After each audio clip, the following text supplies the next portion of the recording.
Hello everyone, Megan here, and this is Jessie. Hi, Megan. Don't forget to introduce Andre. Who's Andre? Is that one of our friends out there? Megan! Andre is right here.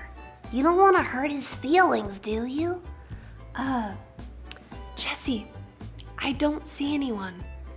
Oh, that's right.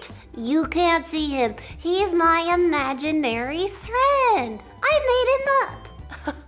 Oh, well, that explains it. I was kind of confused. Oh, sorry about that. No big deal.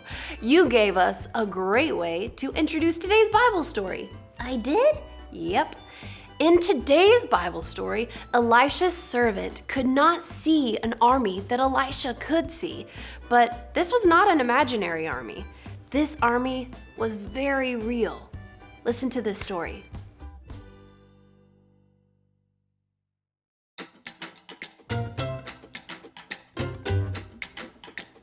The king of Aram wanted to fight against the kingdom of Israel. He planned to move his army to a certain place. But Elisha the prophet sent messages to Israel's king and told him where the Aramean army would be. The king of Aram was mad when he found out Israel's king knew his plans. Who had told him? Had one of his own soldiers told Israel's king? But the soldier said, "We did not tell. It was Elisha. He is a prophet in Israel. He knows what you say, even though he is not with you." The king of Aram found out where Elisha was staying. That night, the king sent horses, chariots, and a large army to surround the city. The next morning, Elisha's servants got up and saw the army. "What are we going to do?" he asked Elisha. Elisha said, "Do not be afraid. Our army is bigger than their army." The servant did not understand. He only saw the enemy army. Then Elisha prayed, "Lord, let my servant see your army."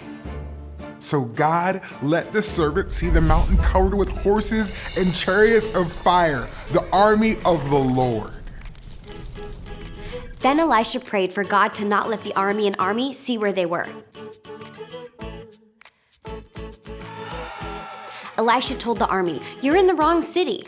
He led them away to the king of Israel. Then Elisha prayed for God to let them see, and God did. Elisha told the king of Israel to give them food and water. Then the king sent them home. That army did not come into Israel again. Elisha's servant could not see God's protection, so God let him see. God is always with us. Jesus came to earth so people could see God. God protects us from sin and death when we trust in Jesus.